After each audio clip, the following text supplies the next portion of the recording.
millionaire followed his maid after work. What he discovered changed everything. "Sophia, wait!" Marcus Wellington's voice cut through the evening air as he watched his housekeeper hurry down the mansion's front steps, shopping bags in both hands. She turned back, her blonde hair catching the porch light. "Yes, Mr. Wellington. Did I forget something?" He studied her face, searching for signs of guilt. "Those bags. What's in them?" Sophia's grip tightened on the handles. "Just some groceries I picked up during lunch. Is there a problem? You've been leaving early a lot lately. Family emergencies, you said." "My mother is sick, I've told you this." Marcus stepped closer. "And you need more money, I heard you on the phone yesterday." Sophia's cheeks flushed. "I don't understand what you're asking me." "I'm not asking. I'm telling you, I know something's going on." For a moment, they stood in tense silence. Sophia adjusted her bags and lifted her chin. "If you don't trust me, Mr. Wellington, perhaps you should find someone else to clean your house." She turned and walked away, her footsteps echoing on the pavement. Marcus watched her disappear around the corner, his jaw clenched. Back inside his sterile mansion, Marcus poured himself a scotch and stared out at the Seattle skyline. The house felt like a fortress, which was exactly how he'd designed it after learning that money made everyone a potential enemy. His phone buzzed. David Chen, his assistant and only real friend. "Any luck with the background check on Sophia?" Marcus asked without greeting. "Clean as a whistle, but Marcus, you're being paranoid again. She's worked for you for 8 months without incident. Remember Jennifer? Clean background too, still walked away with my grandmother's jewelry. That was 3 housekeepers ago and 2 girlfriends ago. You can't live like this forever." Marcus ended the call and walked to his home office. Security monitors showed empty hallways and pristine rooms. Everything in its place, everything controlled, everything lonely. He opened his laptop and pulled up Sophia's employment file. Sophia Morales, 29. References checked, Social Security verified. But there were gaps, evening activities unaccounted for. That phone call yesterday in rapid Spanish, where he'd caught the words más dinero, more money. Then there was the receipt he'd found in her jacket pocket when he'd offered to hang it up. $500 wired to Honduras. When he'd asked about it, she'd stammered something about family and quickly changed the subject. Marcus pulled up his security footage from the past week. There was Sophia arriving at 8, working efficiently through his house. But at lunch, she'd spent 20 minutes browsing expensive jewelry websites on her phone. Diamond earrings, tennis bracelets, things that cost more than he paid her in 6 months. The pieces formed a familiar pattern. They always started small, arriving late, leaving early, mysterious phone calls. Then came the bigger moves, missing items, forged checks, empty bank accounts. His phone buzzed with a text. "Working late tonight. Don't wait up. Sophia." Marcus set down his glass. Working late where? Doing what? He'd given her the evening off. He grabbed his keys and headed for the garage. His black Mercedes would blend into Seattle traffic perfectly. Sophia took the bus. He'd followed that routine before to ensure she got home safely, but tonight he'd find out where she really went after work. The evening was crisp, and Marcus felt his heart rate increase as he drove toward Sophia's usual bus stop. He told himself this was about protecting his assets, about learning from past mistakes, about being smart instead of naive. But as he spotted Sophia's blonde braid boarding the 47 bus, shopping bag still in her hands, Marcus wondered if he was about to uncover another betrayal, or if he was finally losing his mind to paranoia. Either way, tonight he'd know the truth. Marcus kept 3 cars back as the bus wound through Seattle's evening traffic. His hands gripped the steering wheel, sweat beading on his forehead despite the cool October air. Every red light felt like an eternity as he watched Sophia's silhouette through the bus windows. The bus stopped in Pioneer Square, and Sophia stepped off, still carrying those shopping bags. Marcus parked across the street and watched her walk toward a rundown building with faded Spanish lettering on the front. His pulse quickened. This was it, the moment he'd catch her in whatever scheme she was running. Sophia pushed through glass doors beneath a sign that read, Centro Esperanza. Marcus frowned. A community center. He crept closer, staying in the shadows. Through the large windows he could see Sophia setting down her bags and embracing an elderly woman. Then she moved to the front of a room filled with about 20 older adults, all holding notebooks and pencils. "Good evening, everyone," Sophia's voice carried through the thin walls. "Tonight we're going to practice ordering food at restaurants." Marcus blinked. She was teaching. For the next hour, he watched Sophia patiently help elderly immigrants practice English phrases. She smiled more in those 60 minutes than he'd seen in 8 months of working for him. When a man struggled with pronunciation, she knelt beside his chair and gently corrected him. When a woman looked frustrated, Sophia squeezed her shoulder and encouraged her in Spanish. After class, Sophia unpacked her shopping bags, groceries, but not for herself, sandwich supplies, fruit, crackers. She made plates of food for her students, chatting with them as they ate. Marcus stumbled backward, his world tilting. The $500 wire transfer, the early departures, the phone call about needing more money. It all made sense now, but not the way he'd expected. He drove home in a daze. Sophia's joyful face burned into his memory. In his office, he researched the Esperanza Community Center online, a non-profit serving Seattle's immigrant community. English classes, legal aid, job training, childcare, all run on donations and volunteers. The center's website showed photos of Sophia teaching, Sophia organizing food drives, Sophia reading to children. In every picture, she glowed with purpose. Marcus found the center's financial reports. They were struggling, operating month to month on small donations. The building needed repairs, programs were being cut. He thought about Sophia working 3 jobs, his house, a cleaning service downtown, and weekend shifts at a grocery store. Also, she could afford to volunteer here every night, feeding people from her own pocket. His phone rang. David again. "Find anything interesting in your spy mission?"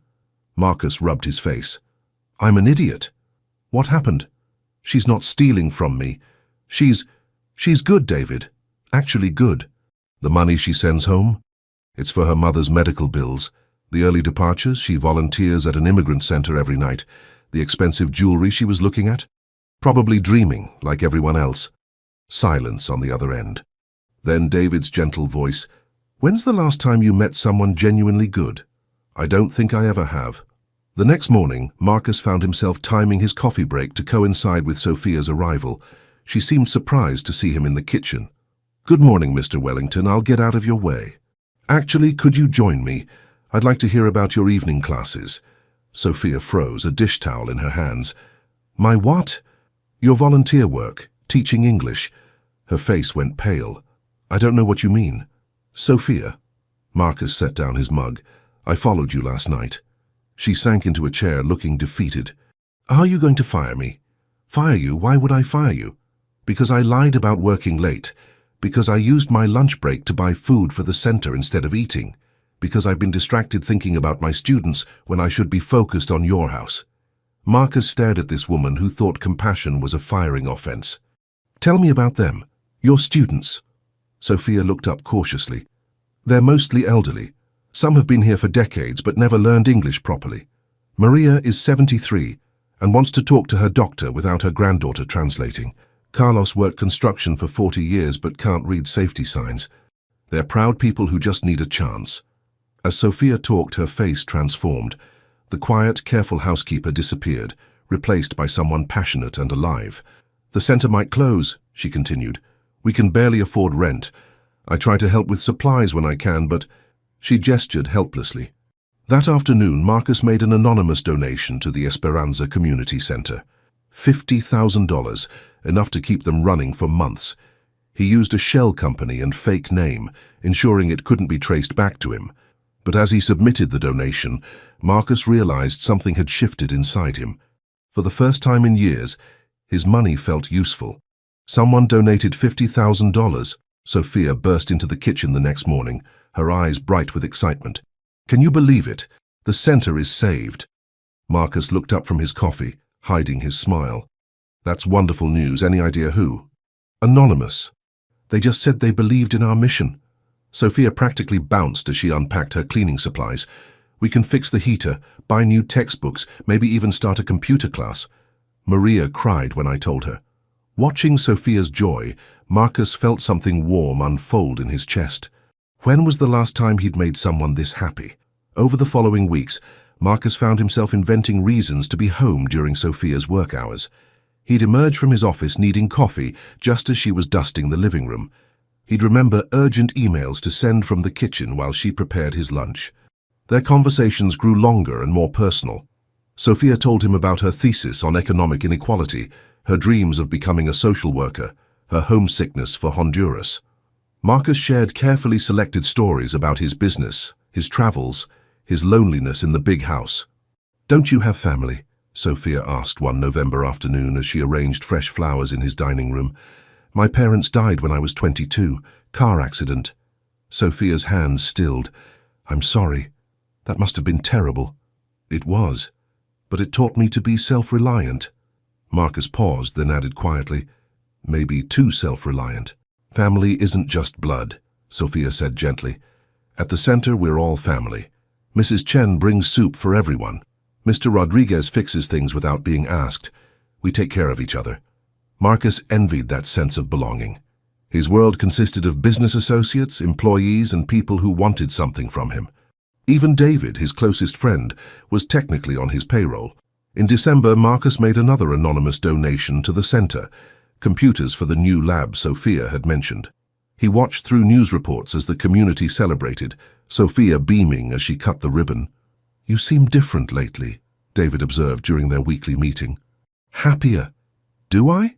"You're smiling more. And you haven't run a background check on anyone in weeks."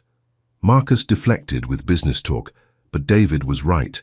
The constant suspicion that had plagued him for years felt less urgent. Sophia's presence in his house brought warmth he hadn't realized he'd been missing. One January morning, Marcus found Sophia at his kitchen table, surrounded by textbooks and papers. "Sorry, Mr. Wellington. I came early to make up time. I have a thesis meeting later."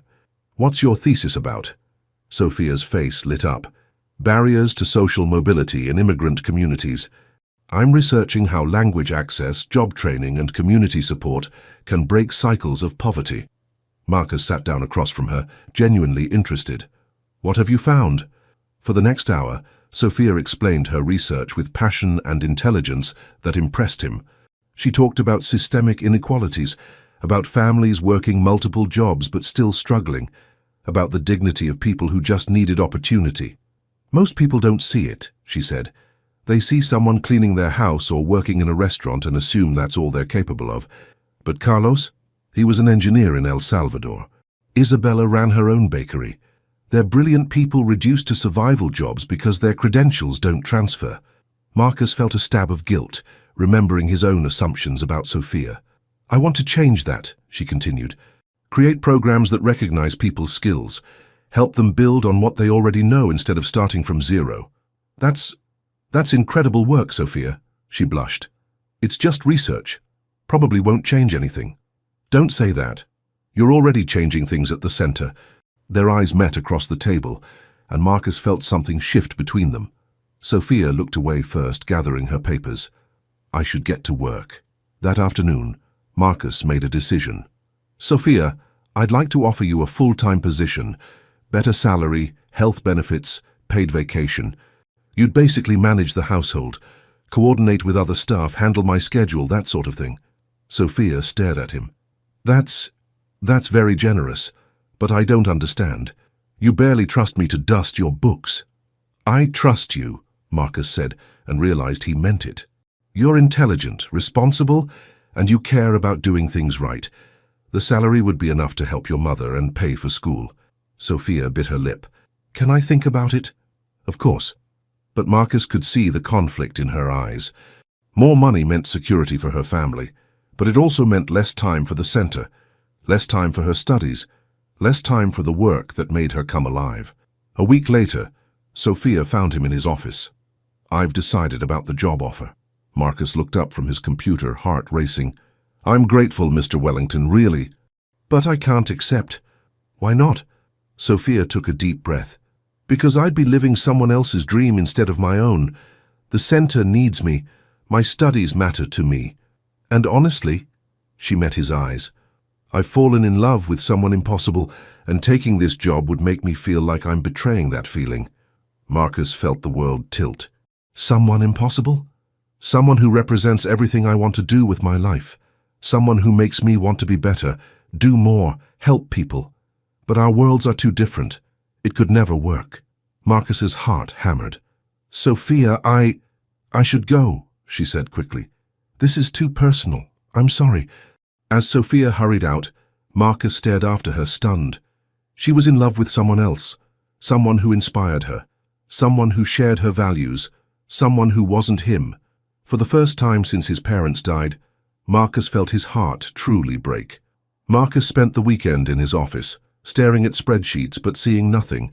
Sophia loved someone else, someone impossible who inspired her to help people, probably another volunteer at the center, someone young, idealistic, someone who understood her world. Monday morning, Sophia arrived as usual, but the easy warmth between them was gone. Marcus kept their interactions brief and professional. "Good morning," he said without looking up from his newspaper. "Good morning, Mr. Wellington." Her voice was careful, distant. The week crawled by in painful politeness. Marcus buried himself in work, taking calls in his office, eating lunch at his desk. Sophia cleaned around him like a ghost, efficient and invisible. Friday afternoon, she knocked on his office door. "Mr. Wellington, I need to give you my notice." Marcus looked up, his stomach dropping. "Your notice?" 2 weeks. "I'm sorry for the short notice, but I need to focus on finishing my thesis.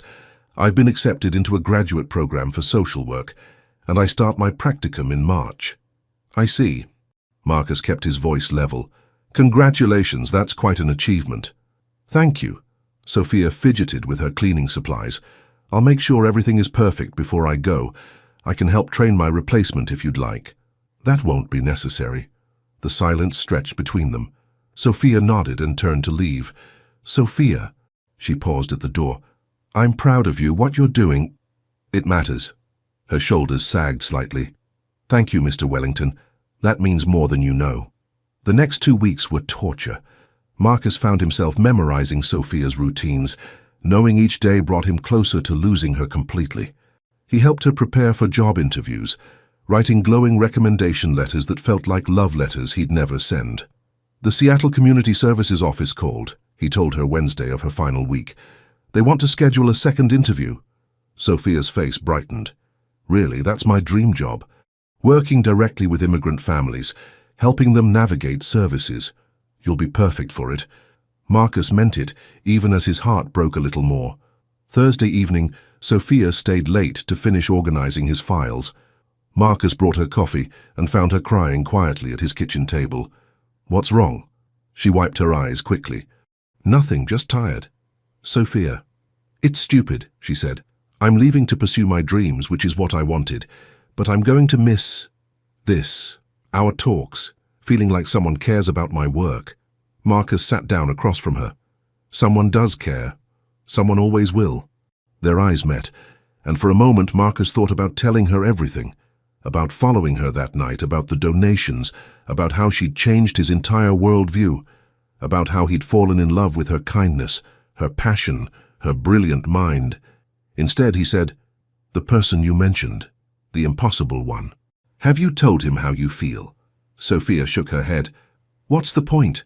We're from different worlds. He'd never see me as anything more than—" She gestured helplessly. "Than what?" "Than what I am.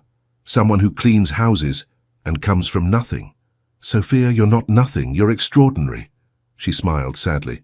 "You're kind to say that." Friday arrived too soon. Sophia finished her final tasks and packed her supplies. Marcus had prepared an envelope with her final paycheck and a substantial bonus, enough to cover her mother's medical expenses for a year. "This is too much," Sophia said, staring at the check. "You've been invaluable to me. Consider it a graduation gift." Sophia's eyes filled with tears. "I don't know what to say."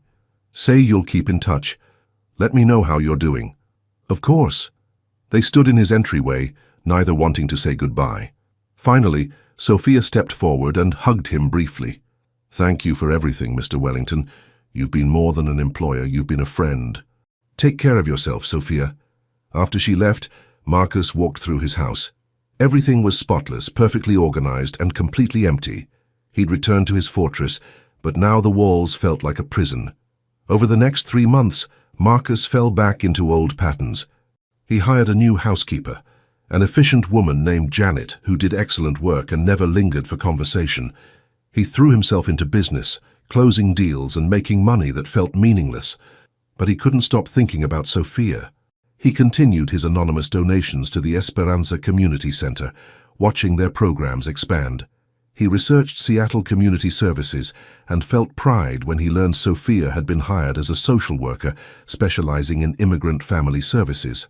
Through David's discreet inquiries, he learned she'd completed her thesis with honors and was excelling in her new role. She'd moved to a better apartment and was able to bring her mother to Seattle for an extended visit. "She's doing well," David reported over lunch. "By all accounts, she loves her new job." "Good," Marcus said. "That's what she wanted." "What about what you want?" Marcus pushed food around his plate. "It doesn't matter what I want. She's not married, you know. Still single." "David, I'm just saying, maybe the impossible isn't as impossible as you think." But Marcus knew better. Sophia had found her path, surrounded by people who shared her passion for justice and service. She didn't need a paranoid millionaire disrupting her new life. Still, when the invitation arrived for the Esperanza Community Center's annual fundraising gala, Marcus found himself staring at it for a long time. Sophia would be there.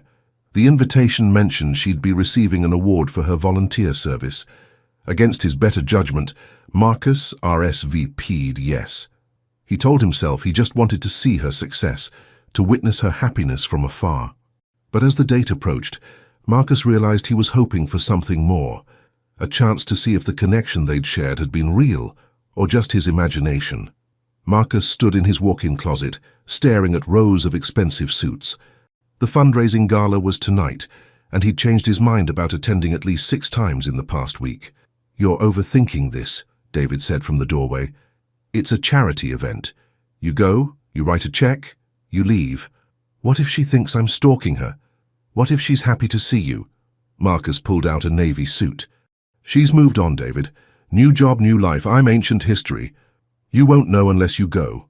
Across town, Sophia stood in her small apartment bathroom, applying lipstick with shaking hands. The community center's gala felt surreal. 6 months ago, she was volunteering in the evenings after cleaning houses. Tonight, she was receiving an award for her service. "You look beautiful, mija," her mother said from the doorway. Isabella Morales had arrived from Honduras 2 weeks ago, finally healthy enough to travel after her surgery. "I'm nervous, Mama." "Why?" "You've earned this recognition." Sophia couldn't explain that she kept hoping Marcus would somehow be there. Ridiculous, of course. Why would a tech mogul attend an immigrant community center's fundraiser? "Tell me again about this man you worked for," her mother said, settling on Sophia's bed. "Mama, I've told you 100 times. Humor an old woman. You always smiled when you talked about him." Sophia sighed. "He was kind. Lonely, I think. We talked about my work, my dreams. He made me feel like what I was doing mattered." "And you loved him." Sophia met her mother's knowing eyes in the mirror. "It doesn't matter. We were from different worlds." "Love doesn't care about worlds, mija." The Esperanza Community Center had been transformed. String lights hung from the ceiling, tables draped in white linens filled the main room, and a small stage was set up for the evening's program. Sophia arrived early to help with last-minute preparations. "There's our guest of honor," called Maria, the elderly woman from Sophia's first English class. At 73, she now volunteered as a translator for newer immigrants. "I can't believe they're giving me an award," Sophia said, adjusting a centerpiece. "You saved this place," said Carlos, the former engineer, who now taught basic computer skills. "That anonymous donation came right after you started working here full-time as a volunteer. Coincidence? I think not." Sophia had wondered about the timing herself. The first donation had come right after she'd mentioned the center might close. The second had appeared days after she talked about needing computers. But anonymous donors were common for non-profits. It was just good timing. Guests began arriving at 6. Sophia mingled, catching up with former students and their families, the room filled with the warm chatter of multiple languages, children running between tables, and the laughter of people celebrating their community. At 7:30, Sophia was greeting a family near the entrance when she saw him. Marcus stood in the doorway scanning the room. He wore a perfectly tailored navy suit and looked as elegant and out of place as she'd expected. Their eyes met across the crowded room, and Sophia's breath caught. He was here, Actually here. Marcus felt his heart slam against his ribs as Sophia stared at him from across the room. She looked stunning in a simple black dress, her hair pinned up, a genuine smile lighting her face as she talked with families around her. This was her world, warm, inclusive, full of purpose. He didn't belong here, but he couldn't make himself leave. Mr. Wellington. Marcus turned to find an elderly man approaching with a warm smile. Carlos Mendez. Sophia has told us so much about you. She has? Of course. You were very kind to her when she worked for you. She spoke of you often. Before Marcus could respond, the evening's program began. Sophia was called to the stage to receive the Volunteer of the Year award. As she accepted the small crystal plaque, Marcus felt pride swell in his chest. This community saved me as much as I've tried to serve it, Sophia said into the microphone. When I first came to this country, I felt invisible. Here I learned that everyone has value, everyone has something to contribute.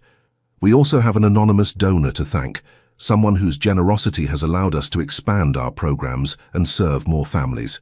Whoever you are, you've shown us that kindness comes from unexpected places, and sometimes angels appear when we need them most. Marcus's hands clenched in his lap. She still didn't know. After the program, Marcus stayed in his corner, watching Sophia laugh with families, hug former students, and glow with the confidence of someone who'd found her calling. Several times she glanced in his direction, but she was always pulled away by well-wishers. Finally, as the evening wound down, Sophia approached him. Mr. Wellington, I can't believe you're here. Congratulations on your award. You deserve the recognition. Thank you. Sophia fidgeted with her plaque. This is unexpected. I didn't think charity galas were your thing. They're not, usually, but this cause seemed worth supporting. Before Sophia could respond, her phone rang. She glanced at the screen and her face brightened. Mama, how was your doctor appointment? She switched to Spanish, talking rapidly while Marcus waited. After a few minutes, she hung up, beaming. Good news? He asked. The best. My mother's cancer is officially in remission. She's been living with me since her surgery, and today the doctor said she's completely healthy. Sophia's eyes filled with happy tears. I've been so worried, and now... That's wonderful, Sophia. You must be relieved. I am. And grateful. An anonymous benefactor helped pay for her treatment. I've been trying to find them to thank them properly. Without that help, I don't know what would have happened. Marcus felt his throat tighten. She was thanking him without knowing it, and he'd never felt more like a coward. Sophia, he began, then stopped.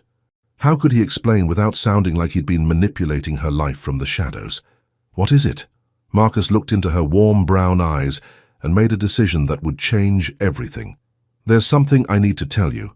Sophia, I need to tell you something, Marcus said, his voice barely audible over the remaining chatter in the community center.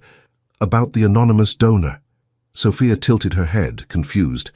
What about them? Marcus took a deep breath. It was me.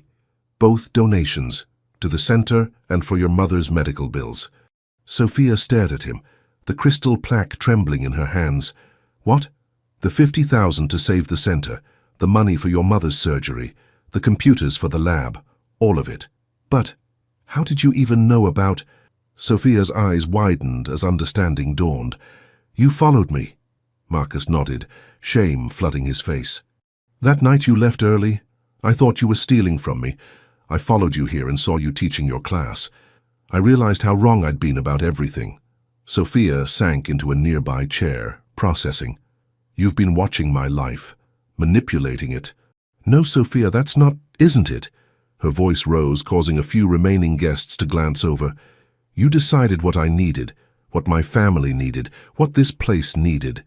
Without asking, without telling me. Marcus knelt beside her chair. You're right, I should have told you, but at first I was ashamed of why I followed you. Then later, I was afraid you'd refuse the help if you knew it came from me. Of course I would have refused. Sophia stood abruptly. Do you have any idea how it feels to learn that your independence, your family's health, your community's survival, all of it was just some rich man's charity project? It wasn't charity, Marcus said desperately. Sophia, watching you that night, seeing how you lived, how you gave everything to help others, it changed me. For the first time in my life, I understood what real wealth looked like. Sophia paced away from him. then back. And what was I to you? Some noble, poor person who made you feel good about yourself? You were the first person I trusted in 15 years, Marcus said quietly. You were kindness and intelligence, and everything good I thought had been stripped out of the world. You were... What? Marcus stood, meeting her eyes. You were the person I fell in love with. Sophia's anger faltered. Don't. I know you love someone else, someone impossible who inspires you to do good work. I know I'm not that person, but I need you to know that helping you, helping this place, it wasn't about control or charity, it was about love. Sophia stared at him, tears forming in her eyes. You really don't understand, do you? Understand what? Marcus. Her voice was gentle now. You are that person, the impossible one I told you about. Marcus felt the world shift. What? Did you think I was talking about someone else? You were the only man in my life, the only one who listened to my dreams, who made me feel like my work mattered. But I convinced myself it was hopeless because you were my employer, because you were wealthy, because I was just the help. Marcus stepped closer. Sophia, I spent months falling in love with someone I thought could never love me back. And all this time you were already loving me in the only way you knew how. They stood facing each other in the nearly empty community center, years of misunderstanding finally dissolving. I followed you because I was paranoid and suspicious, Marcus said. But I fell in love with you because you showed me what it means to live with purpose. I thought you saw me as just another employee who might betray you. I saw you as everything I'd lost faith in. Goodness, honesty, someone who cared more about others than herself. Sophia reached up and touched his face. We're both idiots. Marcus laughed, the sound rusty from months of unhappiness. Completely. So what do we do now? Marcus took her hands in his. I want to ask you something, and I need you to think carefully before you answer. Sophia nodded. I don't just want to date you, Sophia. I want to build a life with you, a real partnership. I want to use everything I have, my money, my connections, my resources, to support the work you do, not as charity but as equals working toward the same goals. Sophia's eyes widened. Marcus, I've learned that money is just a tool. It only matters when it's used to help people. You've shown me how to use it right. I want you to teach me more. I want to learn from you, work beside you, love you while we make the world a little better. Sophia smiled through her tears. You want to be my partner in crime fighting poverty and injustice? I want to be your partner in everything. Sophia stood on her toes and kissed him, soft and sweet and full of promise. When they broke apart, Marcus rested his forehead against hers. There's one more thing, Sophia said. My mother wants to meet you. Marcus grinned. Should I be nervous? Terrified. She's already decided you're too skinny and need feeding. As they walked out of the community center, hand in hand, Marcus looked back at the photos on the walls. Immigrants learning English, families celebrating graduations, children playing in the after-school program. This place had brought them together, and now it would be part of their shared future. Ready to change the world, Mr. Wellington? Sophia asked. With you? I'm ready for anything. Outside, Seattle's evening lights sparkled like promises, and for the first time in years, Marcus felt like he was exactly where he belonged. 1 year later, August 2026. The Esperanza Community Center had never looked more beautiful. White roses and baby's breath decorated every surface, and string lights created a canopy of stars above the main hall. Sophia stood at the back of the room in her grandmother's wedding dress, watching the space that had changed her life transform into the setting for her new beginning. You ready, Mija? Her mother asked, adjusting Sophia's veil. More than ready, Mama. Isabella Morales had been living in Seattle for 10 months now, her health fully restored and her English dramatically improved thanks to her future son-in-law's patient tutoring. She'd taken one look at Marcus during their first meeting, declared him too skinny and too serious, and immediately set about fixing both problems. He's a good man, Isabella whispered as the music began. Different from what I expected, but good. Sophia smiled, remembering Marcus's first dinner at her apartment. He'd arrived with flowers and nervousness, only to be seated at her tiny kitchen table and subjected to 2 hours of gentle interrogation in rapid-fire Spanish. By the end of the evening, Isabella was teaching him to make pupusas while telling embarrassing stories about Sophia's childhood. The wedding march began, and Sophia walked down the makeshift aisle between folding chairs filled with an unusual mix of guests. Marcus's business associate sat beside her former English students. Tech executives chatted with community organizers. Carlos, now the center's IT director, thanks to a program Sophia and Marcus had launched, dabbed his eyes with a handkerchief. At the front of the room, Marcus waited in his perfectly tailored tuxedo, his face glowing with happiness. Beside him stood David, who'd become not just Marcus's best man but Sophia's good friend, often joining their weekly dinners and community events. "Dearly beloved," began Father Martinez, the priest who'd married half the couples in the neighborhood, "we gather today to witness the union of two souls who have found in each other not just love, but purpose." Sophia and Marcus had written their own vows, and when Marcus spoke, his voice carried clearly through the packed room. "Sophia, you taught me that wealth isn't measured in bank accounts, but in the lives we touch. You showed me that trust isn't weakness, but strength. You proved that love doesn't divide us by our differences, but multiplies our ability to do good.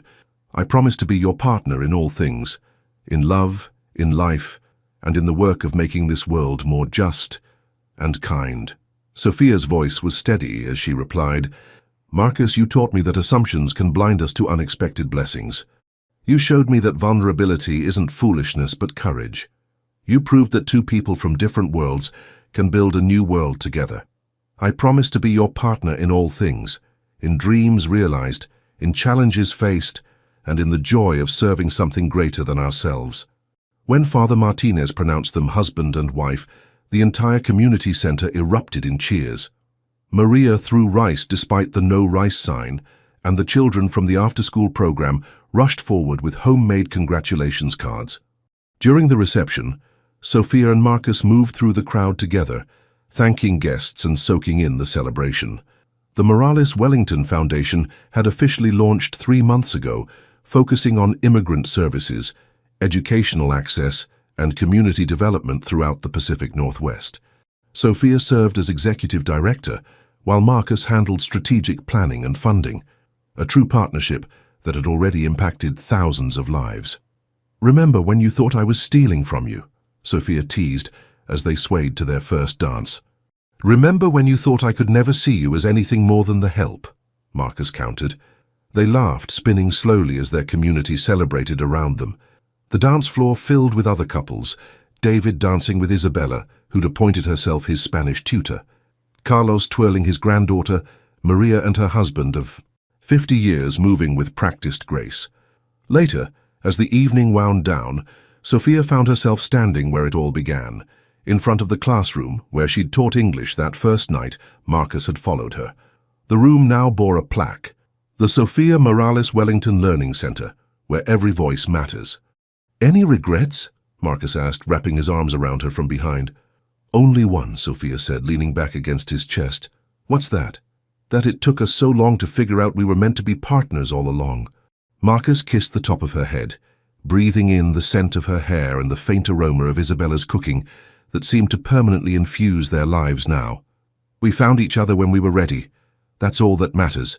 Through the window, they could see Seattle's skyline twinkling in the distance, the city where a suspicious millionaire had once followed his housekeeper and discovered that the greatest fortune wasn't money, but finding someone who shared your values and multiplied your capacity for love. The next morning, Sophia and Marcus would leave for their honeymoon in Honduras, where Marcus would meet the extended family who'd been sending him care packages and hand-knitted sweaters for months. After that, they'd return to their shared mission, running financial literacy classes for new immigrants, expanding the foundation's reach and proving every day that love combined with resources could indeed change the world.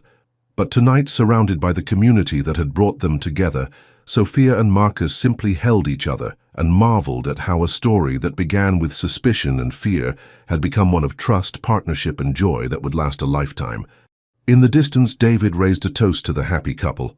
Isabella fussed over the leftover food that needed to be distributed to families, and the Esperanza Community Center continued its work of turning strangers into family, one connection at a time. Some love stories begin with grand gestures or chance encounters. This one began with a millionaire following his maid after work, only to discover that the greatest treasure had been beside him all along, not hidden, but simply waiting for him to open his heart enough to see it.